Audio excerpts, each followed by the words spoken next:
रवि लामिछानेको मुद्दाबाट अलगिए न्यायाधीश मुसलमान। सर्वोच्च अदालतका न्यायाधीश अब्दुल अजिज मुसलमान रवि लामिछानेको मुद्दाबाट अलगिएका छन्।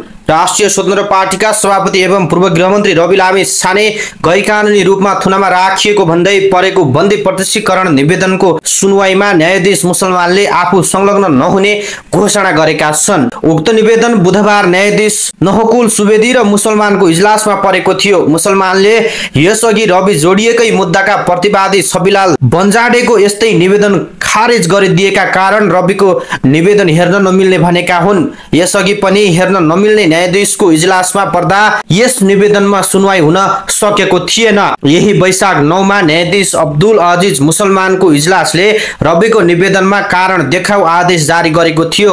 सुप्रिम सहकारी ठगीको मुद्दामा लामिछाने अहिले पूर्वपक्षका लागि रूपन्देही कारागारमा छन्। उनलाई जिल्ला अदालतले 1 करोड रुपैयाँ धरोटीमा रिहा गर्न आदेश दिए पनि उच्च अदालतले पूर्वपक्षका लागि थुनामा पठाएको हो।